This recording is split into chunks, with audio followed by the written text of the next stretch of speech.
ሰላም ጤና ይስጥልኝ ውድ ተመልካቾች እንዴት ናችሁ? በባለፈው ክፍል የማቴዎስ ወንጌል ምዕራፍ 9ን አጥንተናል። በዛሬው ክፍል የማቴዎስ ወንጌል ምዕራፍ 10ን እናጠናለን። እስከ መጨረሻው ድረስ እንድትከታተሉት ጋብዛችኋለሁ። የማቴዎስ ወንጌል ምዕራፍ 10 በአጠቃላይ 42 ቁጥሮች ያሉት ሲሆን እነዚህን ለአምስት ከፍለን እናጠናለን። የመጀመሪያው የማቴዎስ ወንጌል ምዕራፍ 10 ከቁጥር 1 እስከ 4 ያለውን ስናጠና ስለ 12ቱ ሐዋርያት ስም እንዲሁም ኢየሱስ ክርስቶስ ለእነዚህ ለሐዋርያቱ ስለሰጣቸው ስልጣን እናገኛለን። እንደዚህም ይላል፣ 12ቱን ደቀ መዛሙርቱን ወደ እርሱ ጠርቶ እንዲያወጧቸው በርኩሳን መናፍስት ላይ ደዌንና ሕማን ሁሉ እንዲፈውሱ ስልጣንን ሰጣቸው። የ12ቱም ሐዋርያት ስም ይህ ነው። መጀመሪያው ጴጥሮስ የተባለው ስምዖን፣ ወንድሙም እንድርያስ፣ የዘብዴዎስ ልጅ ያዕቆብም፣ ወንድሙም ዮሐንስም፣ ፊልጶስም፣ በርተሎሜዎስም፣ ቶማስም፣ ቀራጩ ማቴዎስም፣ የእልፍዮስ ልጅ ያዕቆብም፣ ታዴዎስም የተባለው ልብድዮስ፣ ቀነናዊው ስምዖን፣ ደግሞም አሳልፎ የሰጠው የአስቆሮቱ ይሁዳ። ከዚህ ክፍል የምንማረው የ12ቱን ሐዋርያት ስም እነማን እንደሆኑ በዚህ ክፍል አይተናል። የመጀመሪያው ጴጥሮስ የተባለው ስምዖን፣ ሁለተኛው እንድርያስ፣ ሶስተኛው የዘብዴዎስ ልጅ ያዕቆብ፣ አራተኛው ዮሐንስ፣ አምስተኛው ፊልጶስ፣ ስድስተኛው በርተሎሜዎስ፣ ሰባተኛው ቶማስ፣ ስምንተኛው ማቴዎስ፣ ዘጠነኛው የእልፍዮስ ልጅ ያዕቆብ፣ 10ኛው ታዴዎስ የተባለው ልብድዮስ፣ 11ኛው ቀነናዊ ስምዖን፣ 12ኛው የአስቆሮቱ ይሁዳ እንደሆኑ እነዚህ 12ቱን የሐዋርያት ስም እነማን እንደሆኑ አይተናል። ሁለተኛው ከዚህ ክፍል የምንማረው ኢየሱስ ክርስቶስ ለእነዚህ ለ12ቱ ሐዋርያት ደዌንና ሕማን ሁሉ እንዲፈውሱ ስልጣንን እንደሰጣቸው ከዚህ ክፍል ተምረናል።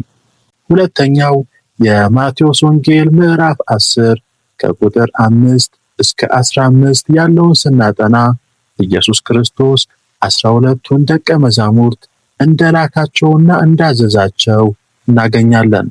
እንደዚህም ይላል፣ እነዚህን 12ቱን ኢየሱስ ላካቸው፣ አዘዛቸውም፣ እንደዚህም አለ፣ በአሕዛብ መንገድ አትሂዱ፣ ወደ ሳምራውያንም ከተማ አትግቡ፣ ይልቅስ የእስራኤል ቤት ወደሚሆኑ ወደ ጠፉት በጎች ሂዱ እንጂ። ሄዳችሁም መንግሥተ ሰማያት ቀርባለች ብላችሁ ስበኩ፣ ደዌዎችንም ፈውሱ፣ ሙታንን አስነሱ፣ ለምጻሞችን አንጹ፣ አጋንንትን አውጡ። በከንቱ ተቀበላችሁ፣ በከንቱ ስጡ። ወርቅ ወይም ብር ወይም ናስ በመቀነታችሁ ወይም ለመንገድ ከረጢት ወይም 2 እጀ ጠባብ ወይም ጫማ ወይም በትር አታግኙ፣ ለሰራተኛ ምግቡ ይገባዋልና። በምትገቡባትም በማናኛይቱም ከተማ ወይም መንደር በዚያ የሚገባው ማን እንደሆነ በጥንቃቄ መርምሩ፣ እስክትወጡም ድረስ በዚያ ተቀመጡ። ወደ ቤትም ስትገቡ ሰላምታን ስጡ። ቤቱም የሚገባው ቢሆን ሰላማችሁ ይድረስለት፣ ባይገባው ግን ሰላማችሁ ይመልስላችሁ። ከማይቀበሏችሁም ቃላችሁንም ከማይሰሙ ሁሉ ከዚያ ቤት ወይም ከዚያች ከተማ ስትወጡ የእግራችሁን ትቢያ አራግፉ። እውነት እላችኋለሁ በፍርድ ቀን ከዚያች ከተማ ይልቅ ለሰዶምና ለገሞራ አገር ይቀልላቸዋል። ከዚህ ክፍል የምንማረው የመጀመሪያው በኢየሱስ ክርስቶስ ወዳላመኑት ሄደው ወንጌልን እንዲሰብኩ፣ የታመሙትን እንዲፈውሱ፣ ሙታንን እንዲያስነሱ፣ ለምጻሞችን እንዲያነጹ፣ አጋንንትን እንዲያስወጡ ኢየሱስ ክርስቶስ እነዚህን 12ቱን ደቀ መዛሙርት እንዳዘዛቸው ይህ ክፍል ይነግረናል። ሁለተኛው ከዚህ ክፍል የምንማረው የማይቀበላቸውንና የማይሰማቸውን ሁሉ የእግዚአብሔርን ቃል ባለመቀበላቸውና ባለመስማታቸው የፍርድ ቀን እንደሚጠብቃቸው ይህ ክፍል ይነግረናል። ሶስተኛው የማቴዎስ ወንጌል ምዕራፍ 10 ከቁጥር 16 እስከ 25 እንዲሁም የማቴዎስ ወንጌል ምዕራፍ 10 ከቁጥር 34 እስከ 39 ያለውን ስናጠና ኢየሱስ ክርስቶስን ስንከተል ስለሚደርስብን ስደትና መከራ ይነግረናል። እንደዚህም ይላል፣ እነሆ እኔ እንደ በጎች በተኩላዎች መካከል እልካችኋለሁ። ስለዚህ እንደ እባብ ልባሞች፣ እንደ እርግብም የዋሆች ሁኑ። ነገር ግን ወደ ሸንጎ አሳልፈው ይሰጧችኋል፣ በምኩራቦቻቸውም ይገርፏችኋልና ከሰዎች ተጠበቁ። ለእነርሱና ለአሕዛብም ምስክር እንዲሆን ስለ እኔ ወደ ገዢዎች ወደ ነገሥታትም ትወሰዳላችሁ። አሳልፈውም ሲሰጧችሁ የምትናገሩት በዚያች ሰዓት ይሰጣችኋልና እንዴት ወይስ ምን እንድትናገሩ አትጨነቁ። በእናንተ የሚናገር የአባታችሁ መንፈስ ነው እንጂ የምትናገሩ እናንተ አይደላችሁምና። ወንድምም ወንድሙን፣ አባትም ልጁን ለሞት አሳልፎ ይሰጣል። ልጆችም በወላጆቻቸው ላይ ይነሳሉ፣ ይገድሏቸውማል። በሁሉም ስለ ስሜ የተጠላችሁ ትሆናላችሁ። እስከ መጨረሻ የሚጸና ግን እርሱ ይድናል። በአንዲቱ ከተማም መከራን ቢያሳዩአችሁ ወደ ሌላይቱ ሽሹ። እውነት እላችኋለሁና የሰው ልጅ እስኪመጣ ድረስ የእስራኤልን ከተማዎች አትዘልቁም። በምድር ላይ ሰላምን ለማምጣት የመጣሁ አይምሰላችሁ። ሰይፍን እንጂ ሰላምን ለማምጣት አልመጣሁም። ሰውን ከአባቱ ሴት ልጅንም ከእናቷ ምራትንም ከአማቷ እለያይ ዘንድ መጥቻለሁና፣ ለሰውም ቤተሰቦቹ ጠላቶቹ ይሆኑበታል። ከኔ ይልቅ አባቱን ወይም እናቱን የሚወድ ለኔ ሊሆን አይገባውም። ከኔ ይልቅም ወንድ ልጁን ወይም ሴት ልጁን የሚወድ ለኔ ሊሆን አይገባውም። መስቀሉንም የማይዝ በኋላዬም የማይከተለኝ ለኔ ሊሆን አይገባውም። ነፍሱን የሚያገኝ ያጠፋታል፣ ነፍሱንም ስለ እኔ የሚያጠፋ ያገኛታል። የመጀመሪያው ከዚህ ክፍል የምንማረው ወንጌልን ለመመስከር በተኩላዎች መካከል ስለምንላክ ልባሞችና የዋሆች መሆን እንዳለብን ይህ ክፍል ያስተምረናል።